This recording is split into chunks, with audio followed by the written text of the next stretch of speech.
So I'm really excited to finish today's conversation about hiring with Brian. Brian's been through it all. Literally, we met 14 years ago, or something like 14 years ago, when it was like 2 or 3 of you. You were the second investor after Y Combinator. Yeah. And, but you met me, I think, before I Y met you when you Combinator. were living with your co-founder. Yeah. And a random. Yes. And answering and a phone random. calls 24/7. Exactly. Which was actually one of the reasons why I invested was when I asked Brian who does customer support, he said, we do. And I was like, you must get calls at 3 a.m., 4 a.m., 5 a.m. And he's like, yep, we answer them ourselves. That's right. And we started, and by the way, some people had our phone number for many years. So sometimes I still answer some calls. Well, talking about I grandfather in. That was true founder mode. Yeah, true founder mode. Brian recently got a lot of attention. I guess you gave a presentation at YC that Paul Graham summarized in a blog post that got a lot of attention and generated a lot of controversy and debate. So why don't you explain what is founder mode? What led you, to have this epiphany? And how did you alter Airbnb at fairly substantial scale? Totally.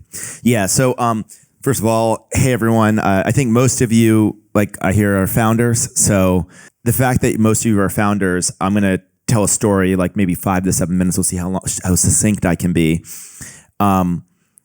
So it was maybe a month or a month and a half ago. So, Y Combinator, you're probably aware of Y Combinator. Maybe some of you were in Y Combinator, and I speak to every batch, and every batch I tell the story of how Airbnb started.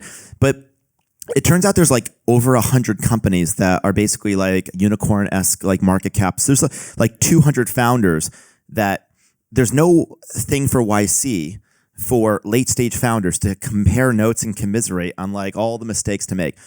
And I didn't even agree to go to the talk until the last second. And Gary Tan said, don't worry, come to this talk. It's off the record. No one will ever know you did it. And then I did the talk, and I was supposed to go on. I was the only thing keeping people from drinks because the program ended at 9 p.m. So I go on at 9 p.m. in Sonoma, California, and I'm in the way of drinks. I only intend to go for 20 minutes, and I go for 2 hours just with a microphone. And it wasn't all my fault. They were keep going, keep going, keep going. And so I said, all right. And it felt I don't know. It felt like a group therapy session because I think the takeaway was I think people in the audience thought, oh my God, I guess I'm not crazy. I've just made to believe I'm crazy by my own employees. And so I want to tell you that story. You're not crazy, even though people who work for you tell you you are. You're not crazy. So let me tell you the story. So obviously I met Keith, and he invested in 2009, and we were, alongside Sequoia. We were one of the first Sequoia funded companies in that era. We went on a rocket ship. We were one of the first unicorns before it was a term. And, I did all the things that you do if the company takes off. And it was amazing for a bit, 2009, 10, 11, 12, 13, 14. It was awesome. It was fun. It was exciting. And then one day it was horrible. And that day went on for 6 years. And basically what happened was I realized you can kind of be born a good founder. You don't need experience to be a good founder. I think I was a pretty good founder the first day we started the company. I got things wrong, but I was pretty good. But I'm not sure any of us are born good CEOs. And all the best CEOs are horrible when they start. There's something about being a CEO that is kind of counterintuitive.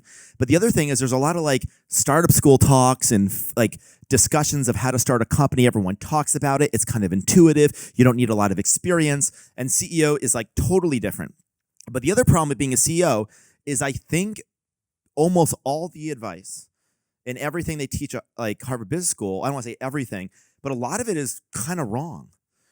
For example, the role of a great leader is to hire great people and empower them to do their job. And I'm not saying I disagree with that statement, but that statement, if you do that and you're not careful, your company will be destroyed. So let me tell you how that would happen. We had a company where we were a matrix organization. And so we had all these different teams.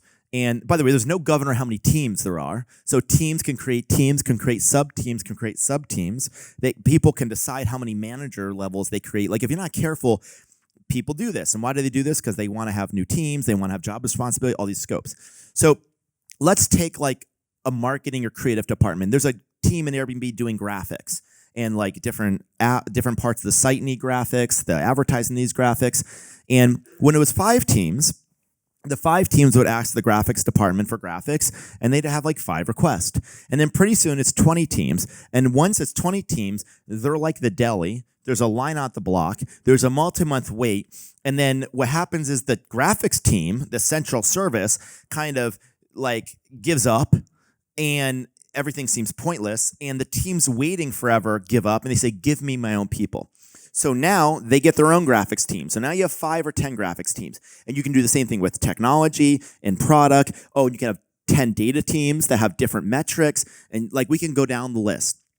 So now you have 10 divisions. Now those 10 divisions are now wanting to go in different directions. And they have general managers. And general managers are like little Russian babushka dolls. They want to create miniature general managers and miniature general managers. And so now you don't have 10 teams, you've got actually 100 teams because you got these little babushkas running around. And they're going in 100 directions with different technology. And though it seems faster, like we can be like a startup, it's a lot easier to spin stuff up. You end up with a lot of bureaucracy. You end up with a company where there's meetings about meetings, where metrics and strategic priorities are the only thing that bind the company together. There is no cohesive product roadmap. Everything is a different time horizon. It's all short-term oriented. And the biggest problem of all is the CEO gets separated from their own product. Like, your core asset was you built the product. Every CEO, I think, with only a few exceptions, should be the chief product officer of their company. Because isn't the most important thing of a company to make a product, and shouldn't the person who knows the most about the product be the CEO? And yet you are told to be separate from your product. And I noticed this thing where there was more bureaucracy. There were these divisions. The divisions, then they have to advocate for resources. The advocacy creates politics. And then you have a situation where it's hard to track what everyone's doing. So you have this like free-for-all. There's not a lot of accountability. That leads to complacency. The complacency means that like the bad people and the good people are indistinguishable. So the good people tend to move on. They say the company has changed. The company slows down. And one day you wake up. Oh, and by the way, you have leaders that are, quote, managers. I don't like managers. We don't have a single manager in Airbnb. And I put in air quotes. A manager that doesn't know how to do the job they're managing is like a cavalry general who can't ride a horse. And a lot of companies do that. So we only allowed managers that were experts. But for a long time, we had managers. And one day I woke up and I realized I had 50-year-olds managing 40-year-olds, managing 30-year-olds, managing interns doing the job with all these layers that weren't adding any value. And I woke up in 2019, 10 years in, and it was just kind of soul-crushing. I didn't know what to do. I meet 2 people that changed my life.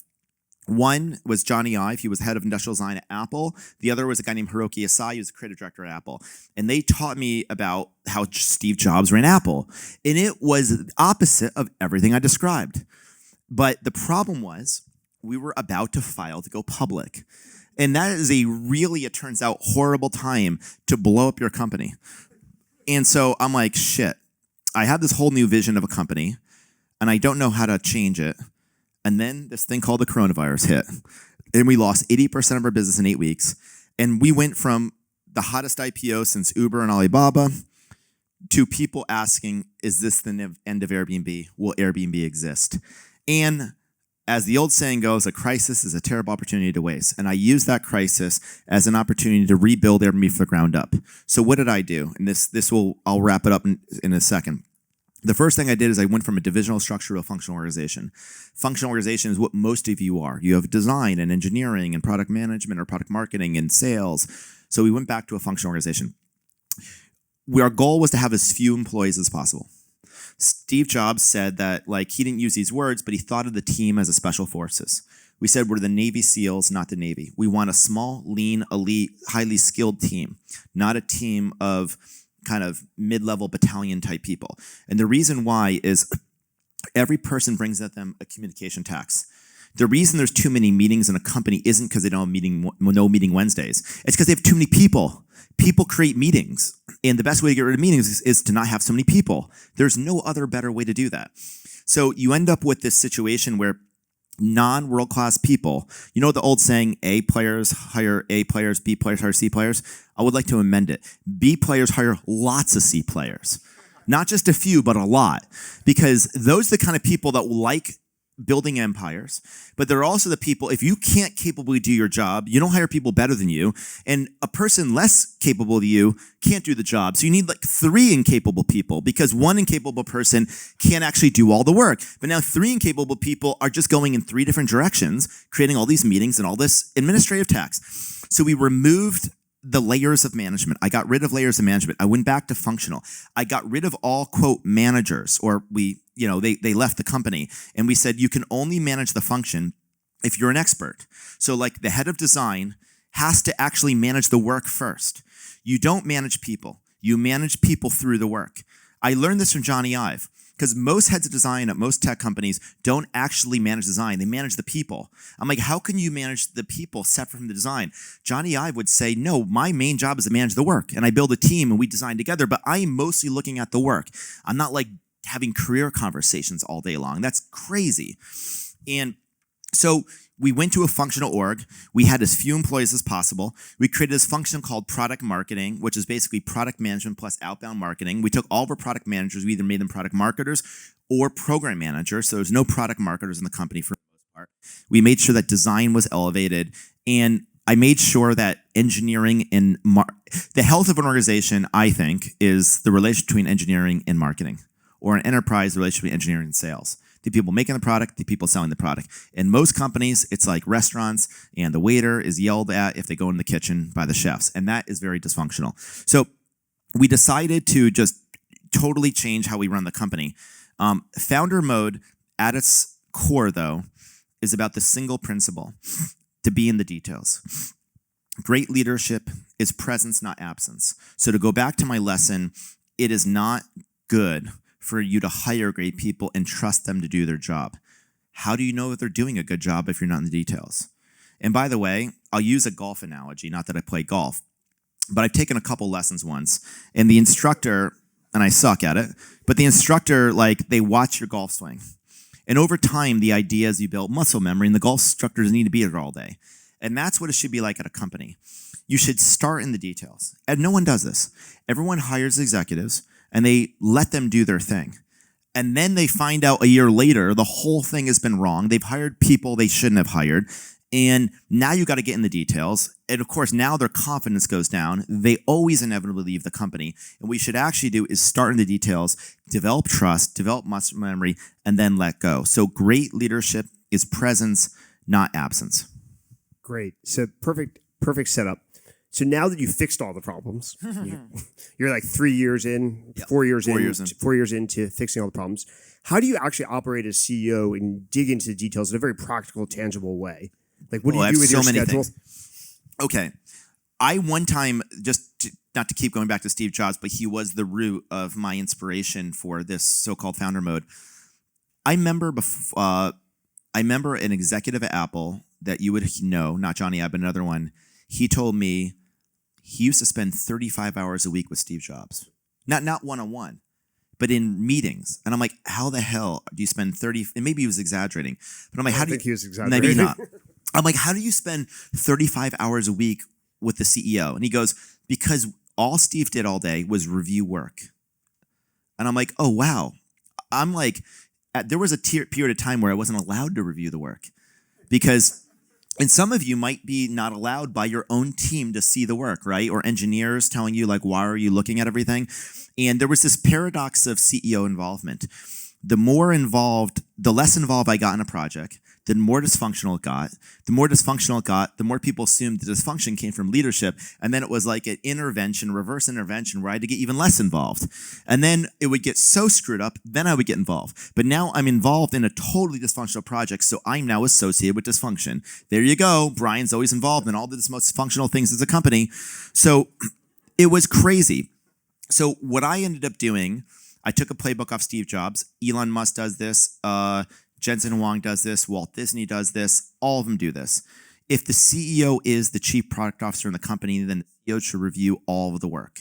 So I review every single thing in the company. If I don't review it, it doesn't ship. I review everything on a cadence. The cadence is every week, every 2 weeks, every 4 weeks, every 8 weeks, every 12 weeks. Some, like customer service, I might review quarterly. I'm not reviewing that every week. Now, I don't review everything. I don't review like our accounting systems unless it's like screwed up or something. But anything a customer experiences I see. I also do that with marketing. And so I have this cadence. I call them kind of like CEO reviews. And I'm not saying everyone in this room should do what I do. I think 80% of you should, though. The only reason you shouldn't is if you have a horrible product sensibility. If you think you're actually not good at product, you don't have good judgment, and you're not a super skilled product leader, then maybe you shouldn't run the company that way. But then maybe, I hate to say it, you shouldn't be the CEO of the company. I don't know. So let's assume you're actually good at what you do.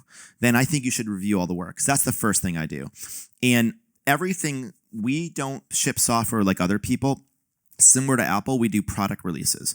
Said differently, we develop software like people develop hardware. And the reason why is because I thought, well, data is ubiquitous. Everyone can go different directions. They can ship continuously. And the problem is there's no cohesive product vision. There's no central editing of quality and standards. That 20 teams don't work together. That actually a lot of projects require 20 teams to collaborate. And if you don't have like a forcing function, there's no mechanism to drive change. Steve Jobs had a concept he called stacking the bricks. He said if you have a pile of bricks and you lay them on the ground, no one will notice the ground. But if you stack them vertically, you create a tower, and everyone notices the tower. And that was the theory behind launches. It was a coordination mechanism, and it was a marketing moment for the company to ship products. So what I do is we have a big launch. The launch is a deadline, and then we review work frequently. If you want people to work harder, I don't think you need to tell them to be in the office. I don't think you need to check their badges. I don't think you need them to come in nights or weekends. You can do that. If you want people to work hard, have a launch deadline, make the thing crazy ambitious, and check every week. That is the way to make people work harder, and you'll work as hard as the goal is ambitious and the frequency or check-ins. The only other thing I do is I kind of do deep dives into every function of the company every year or two. So beyond checking work, I might do a really deep dive into customer service. And it might be a 2 to 4 week audit where I say, hey, no one's gonna get fired. Just show me all the good and bad of the department.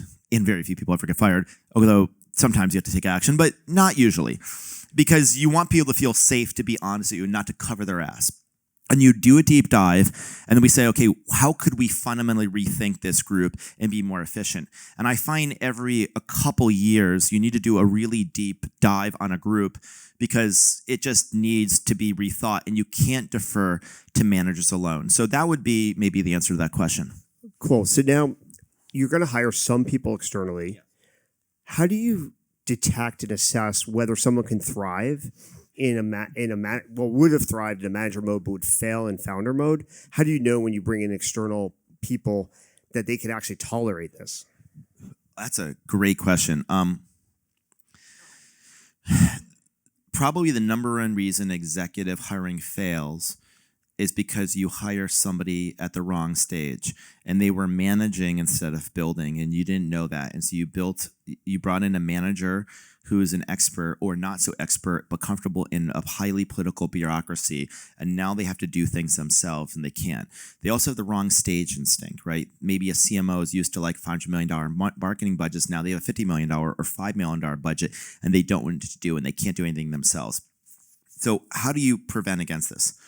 The first thing, there was an old saying that Steve said. He said, start with the results and work backwards to the people. Most people start with the resumes. They start with the brands. Oh, this person worked at Google. But you should actually ask yourself, what products do I admire? And then who built those products and who actually built them? It's like a detective novel to actually find out who actually did the thing. And it wasn't enough that they worked on a thing. The number of marketers that said they came up with Just Do It? So the best way to find out who actually did it was to ask the people back then who actually did it. And whatever everyone says is the good person. So you start with the results. You work backwards to the people. Interviewing, I think Keith has a lot of tips on interviewing. I have only a couple tips in interviewing. My first tip is you ask follow-up questions. You ask them how to explain how they did something. And the key is to ask 2 follow-ups. You never want to get the first answer. You always want the third answer. And if people don't know what they're talking about, they struggle. They might deal the follow-up, but the second follow-up, they actually become absent of details. But the biggest lesson of all I've learned from hiring, and I know Keith is really good at interviewing. I don't know if I am as good at interviewing. I think I've gotten pretty good at it. but I actually prioritize references over interviewing because interviewing, especially, here's the thing, you can become good at interviewing, but what do you do until you're good at interviewing? You are fooled. And many of you will hire people, and unfortunately, the executives have more experience bullshitting you than you have experience detecting their bullshit. So it's like an asymmetric game where like you're a white belt fighting a black belt, and they're going to just punch you in the face repeatedly. So you kind of want to do the references. I remember Andreessen Horowitz would tell me you should do 8 hours of reference checks per employee, which is probably over the top.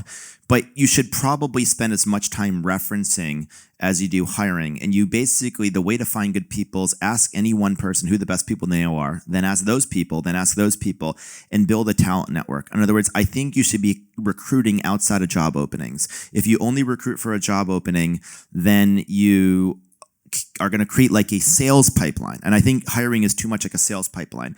And hiring should be more like network building than a sales pipeline. Do you believe the CEO should interview every candidate? I interviewed the first 400 people, and I wish I interviewed longer. Maybe my biggest regret is not interviewing the first 1,000. I think you should interview every candidate until the recruiting team stages an intervention. Once they stage intervention, you should interview for 2 more years after that, until everyone threatens to resign.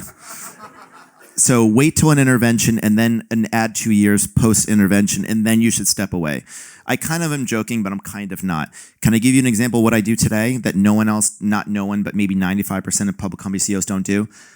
So I have an executive team, right? And those are like C-level or SVP or whatever, and almost every Silicon Valley company has an executive team. And my executives have direct reports, so 2 layers from me. Let's call them VPs. So maybe I have like 7 execs and 40 or 50 VPs. Here's something I do that Steve did. I think a few Elon-esque does it, that the hands-on people do. All the directs to my directs do a report to me. I am the co-hiring manager of all the directs to my directs. And so we meet, and I often tell my directs, I don't want somebody that you could hire without me. If they would come to work for you, they're not good enough. They're only good enough if they come to work for me. And by the way, they'll eventually probably work for me if I want to promote from within. So if you can hire them without my help, they're not good enough. And there are some rare exceptions, but like I like to say things you can disagree with. If your team can bring in people without your help, they aren't reaching high enough most of the time. They should be overhiring, overreaching. Now, not overhiring as in big bureaucracy, people that have no details, people that never saw growth. Oh, that's another thing. Have they seen growth? Did they build anything? If they were at a big company, the company was big, old, and didn't change. Big old companies that haven't grown have people that are typically very comfortable in politics and bureaucracy, and those are the wrong skills for a startup. They need to be earlier stage people that built things. They have specifics, they have details. But I would recommend being the co-hiring manager. I would recommend interviewing as much as possible. I would recommend doing the references yourself. Never outsource the references. Oh, and the other thing about references is one time I hired a candidate. They turned out not to be good, but all the references are great. And I look back, I'm like, wait, how could there be 10 positive references? And it turned out the 10 people that gave me references weren't any good. Right? So like, in other words, B players say other B players are awesome. So you have to qualify the references. Any other techniques you use in references? Well, a lot of people don't want to like say somebody sucks, that sucks, or is not good. So one thing to ask is not to only ask disqualifying questions about the person, but ask them who the best people are. Say, okay, separate from this topic, I just want to know who's the best person you ever worked with. Do they say the person's name you just asked about? They usually tell the truth. And if they don't say that person's name, they're not one of the best, right? So I think you want to do like, I don't want to say these are tricks, but like a lot of people are polite. They're afraid of the feedback getting back. So I guess the first thing I'd say is when you start the call, say everything is off the record. I mean, and it should be off the record, and it should never be attributed to them. The more it's unattributed to them, the more honest they're going to be. Then I think you should ask them for specifics of what the person did. They said they're amazing. Well, why are they amazing? Like, what would you point to? If they have no specifics, they maybe don't know they were really good. They just think they were good, or they're BSing you. Then you ask questions like, okay, like what do I need to watch out for if I were to hire them? Like, what's the one area of development you would give them? If you say that, they have to tell you something because they feel like they're like not thoughtful enough. If they see you, they're gonna give you something, and then you ask, well, who's the best you ever worked with, and see if they say that person. So those are, and then you ask them at the end, who else should I talk to? Can you give me 2 more names? And then you use that to build a network. So let me switch gears back to something you mentioned about the CEO needs to be the chief product officer. You have to have taste. Product's the key aperture that you're competing on in the world. What do you hire for when you're the CEO, chief product officer, to get some leverage in that role? Like what would you hire to help you do that job? I mean, I generally think most companies should have 3 like key functions, and they should all report to the CEO, a technology person or engineering person. Sometimes people have multiple technology engineering people. Sometimes they separate VP engineering from CTO, which is more like a technical architect. But let's assume there's one person, there's a tech person. There's a product person. Most companies call it product management. We probably take 20 seconds to define the difference. We have product marketing. We shamelessly copied it and stole it from Apple. It's technically not product marketing. It's technically product marketing / product management. It's just called product marketing. But what it is take the product manager role, take a bunch of the program management administration out of it, put that into a central program management function, and then add outbound marketing into one role. They call it outbound inbound, and that is product marketing. So the first leg of the stool is engineering. The second leg of the stool is product marketing. Again, they're product managers with taste and storytelling ability. And the third is a head of design. I have a controversial view that the head of design should never, ever, ever report to the head of product. I mean, maybe never, ever, ever, but like 9 out of 10 times they shouldn't. The head of design should report to the CEO of the company. I mean, the head of design not reporting to CEO is like the head of technology reporting to CEO. You're not a tech company, and that would be crazy. So I think hiring incredible people in those 3 functions are critical.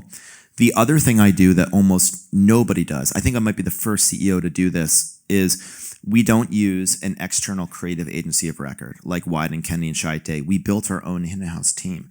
And I don't know if you all should do that, but I generally like to not outsource creativity. The reason we did it, and Apple didn't even do this. Apple had a dual. They had a Marcom group, and they used Chiat Day. It turned out to be called Media Arts Lab. It was a bespoke group for them. But I hired the guy who built all of it, named Hiroki from Apple, and he said, I always had this dream of building an internal creative group. It was one of the best things we ever did. Just like you wouldn't outsource technology, why outsource creativity? So these are the people that I rely on, and I try to make sure they have in some ways better taste than I do. The other thing is you learn from the people, so your taste gets better. You're as good as the people you hire because hopefully you learn from them. When you're hiring for a role that you don't know naturally, so you don't design naturally, but let's say you were hiring finance, how do you develop taste in who to hire? That's such a good question. My first answer is assume you cannot assess their technical competency in areas that you are not more competent than they are at. And that will be almost every function. So how do you know a lawyer is a good lawyer? How do you know a finance person is a good finance person? I think there are ways to know if people are generally smart and intelligent. For senior people, start with the results and work backwards to the people. For junior people, look at energy, passion, and like intelligence / learning agility, right? Anyone that's got a lot of energy, is really passionate, is courageous, fearless, bold, they're hands-on, they have a lot of learning agility, is going to grow really, really quickly. As senior people, I don't know if it really matters because by then they should have results. Every potential hire is guilty until proven innocent. It is the opposite of our justice system. Most people, when they interview, they look for absence of weaknesses, and that is innocent, the presumption of innocence. There's a presumption someone's good. You should always presume somebody is not good. I'm not to be overly crass about it, but the proof, they don't work for you. So you need evidence to hire them, not evidence to eliminate them as a candidate. And almost every company gets this wrong. And what they end up doing is hiring mediocre people that have absence of weaknesses, not people that have a preponderance of evidence of being really good and spiking a few areas. And they might be pains in the ass to work with. By the way, I find the biggest pains in the ass to work with historically are people that aren't able to do their job. That actually the high performers have the most respect because high performance and respect in an organization, they actually go hand in hand. You got to be disciplined. You got to like appreciate other really high people. So I would say that's the first thing I look at. But the second thing is, again, I've done this in the past. Let's say you need a CFO. I found like former CFOs to interview them. Maybe they could be an advisor. I've had technical advisors interview the CTO. So I think you could find friends, advisors, if you maybe have board members that did the function, and they can interview the people. The third, again, is references. And the fourth is, again, just have them show you what they did.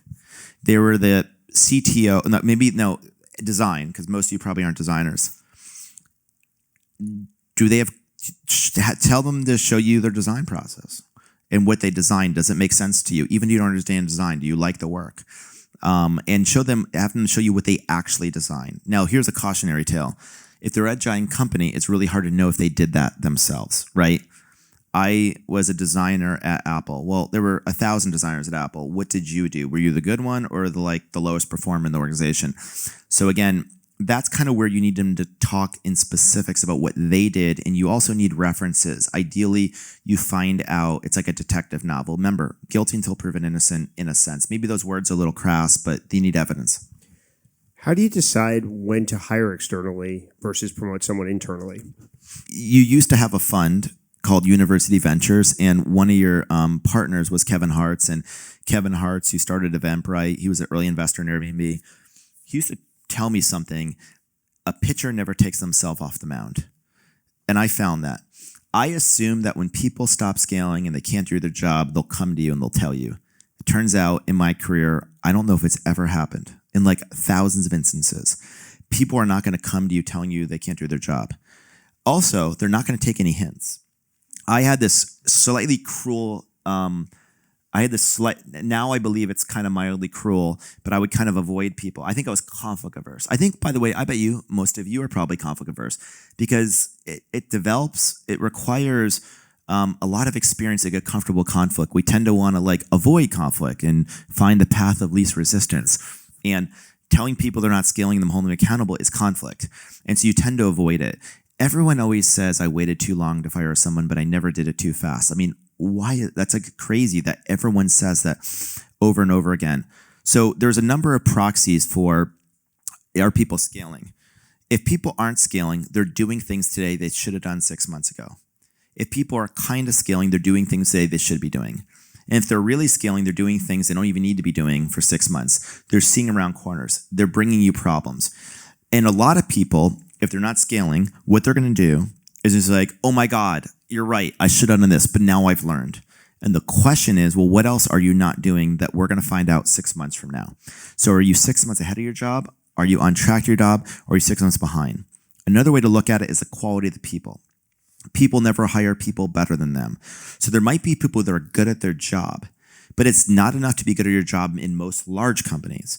If you are the best in the world at your job, but you can't hire really great people, then you're not going to be the best in the world because your team isn't really good. So you actually have to be a talent magnet. So you have to ask yourself, how good is my team? And by the way, I would trust your instincts. If somebody's frustrating you, you should listen to that instinct. It's probably giving you a sign. And if people stop scaling, 9 out of 10 times, the trend never reverses. Every so often, the trend reverses, but it usually happens when you narrow their role. So dialing back to before Airbnb was famous or super famous, how did you attract really talented people when you were small or unknown or controversial? Very controversial. This is a great question. So we would leverage networks. So for example, we were in Y Combinator. We weren't able to hire the big all-star engineers from Google or Meta or Apple. We couldn't hire Apple designers. So we started Y Combinator, I remember, and we used the YC network, and we found some former YC founders that were engineers, and they became some of our first engineers, and that was, I think, fairly successful.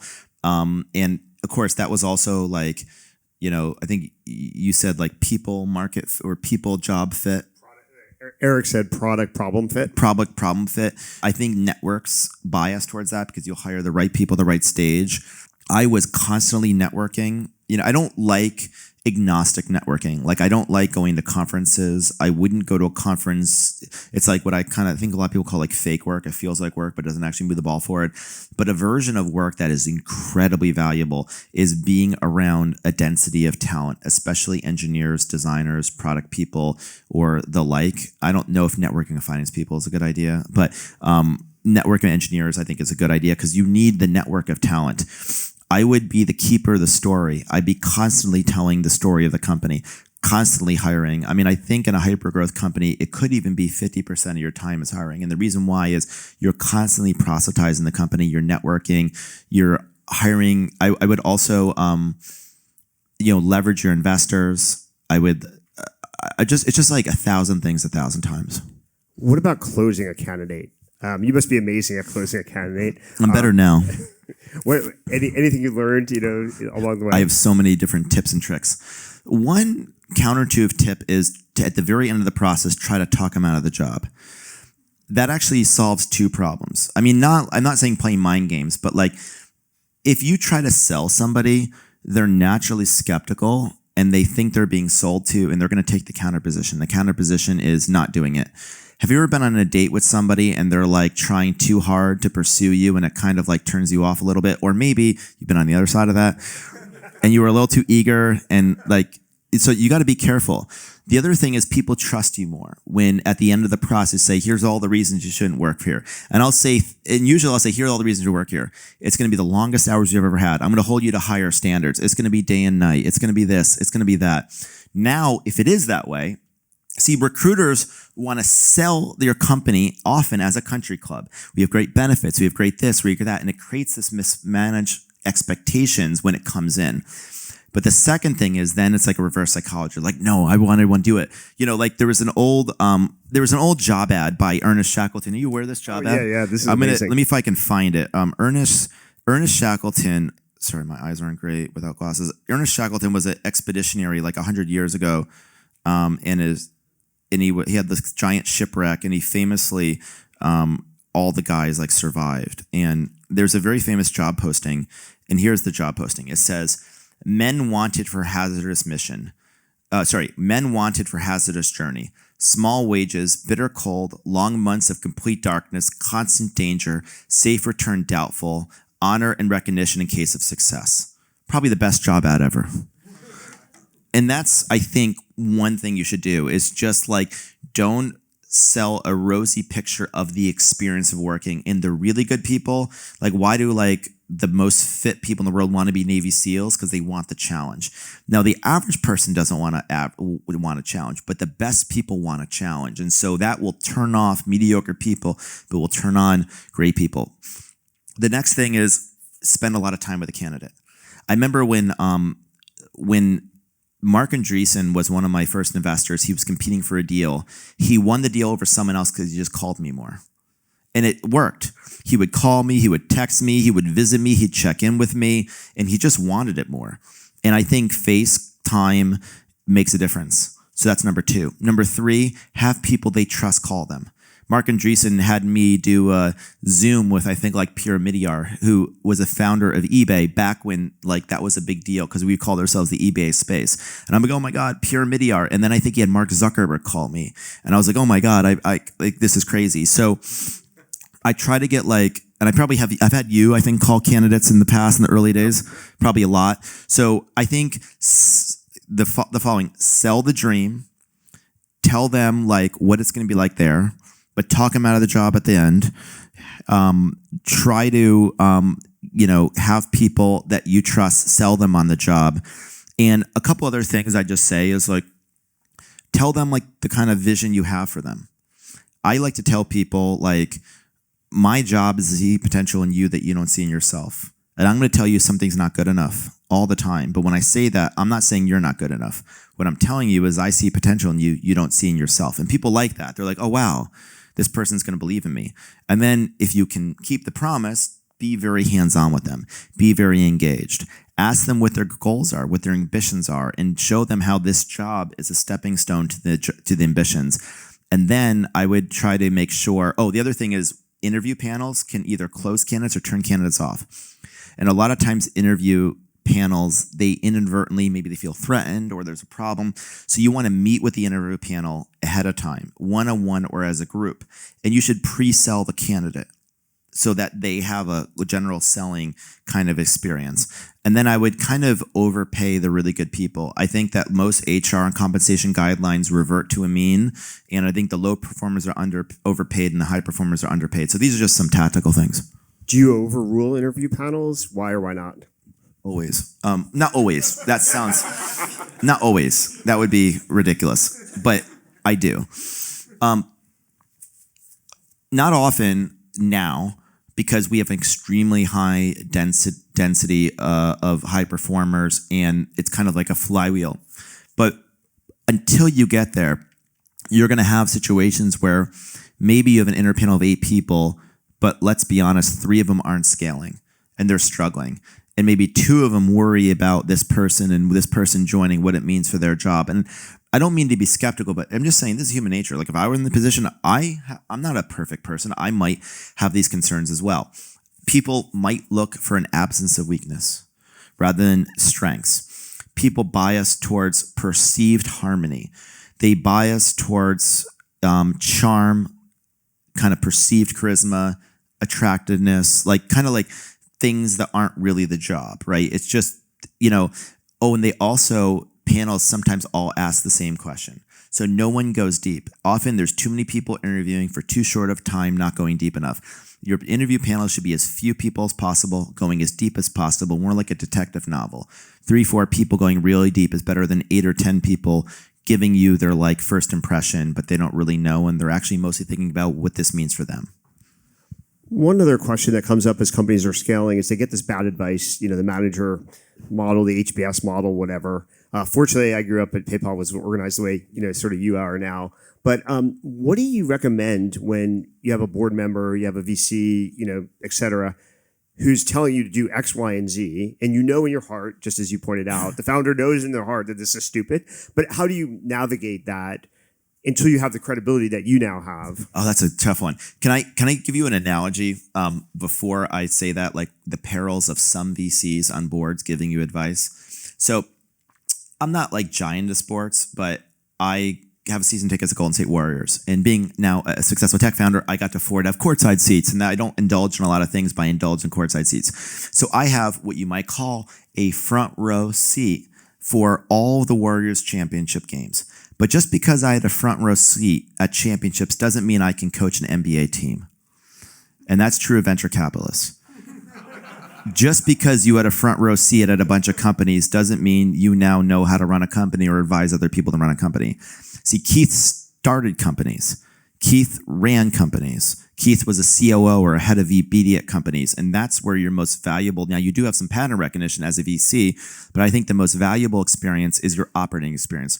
So number one, my first thing is I would try to always bias towards raising money from investors that have started or run companies or been the COO or an executive at a company. I would also be very wary of junior partners joining your board because they tend to be the most risk averse and will be least likely to potentially, not always, but often have your back when times go bad. And the senior partners will just say, get rid of them or do something, and they're not going to have the moral authority to stand up for them. So the first thing is make sure you have the right board member, because board members are kind of people you can't fire. And so, you're going to be at their mercy. And I would also say that the average board member is kind of like a 0 or a 0.1. In other words, they're not going to build your company. The executives are going to build your company. A few board members could be transformationally helpful, and more likely, some board members are going to detract a lot of value. So board members can't make companies, but they can destroy companies. I saw that with OpenAI, or almost destroyed companies. And so I think you have to be very careful about that. As far as to answer your question directly, what do you do with a board member where your intuition is telling you something and the board member is telling you something conflicting, but they're like, 30, 20 years in tech, they've seen everything they say, and you can't tell them, oh, you've never played basketball. That will offend them. Don't do that. I've tried that. Don't do that. It doesn't actually work. It won't work. I think it helps, first of all, to have, ideally, like I've had issues where I've had a disagreement with the board member, and the people that would often have my back would be other competent board members. So I'd call the other competent board member and I'd say, hey, I'm having a real problem. Can you weigh in? What would you do? And I'd say, well, do you think you could talk to them? And that often helps. And let's say you have no board member that is competent or is willing to stick their neck out. I mean, first of all, that's a problem, but let's say you don't have that because you might not. Then I would, God, what would I do then? I would, I guess I would just dig in and not dig in an argumentative way, but say, oftentimes when people are giving you bad advice, they're like doing misappropriate pattern recognition. So I would take them into the details. Say, I totally hear you, but can I just walk you through the details of the problem? And the more you walk them through the details of the problem, the more you're likely to take them on a journey. And that journey, first of all, they might just defer to you because they realize, wow, like they feel very strongly. The act of them writing up an argument, if you write up a long argument, they're going to 80% of the time, they're just going to back off. The other 20%, they're going to keep going, but at least now walk through the journey with them. And very rarely will they be obstinate. And if they are, then you have to make a decision. Do you listen to them or not? And even so, my argument is if you listen to here's the unfortunate thing. Oftentimes, if you take advice from a ZC and it doesn't work and you don't have traction, you're still held responsible. So the only thing that matters is you're successful, not if you listen to them or not. People sometimes forget and they're like, well, you shouldn't have listened to me. They don't say it that way, but that's kind of the way it happens. So I would just know that like you own the outcome no matter what. Great. Well, why don't we close with that? That was perfect. All right. Thank you very much, everyone. Thank you so much.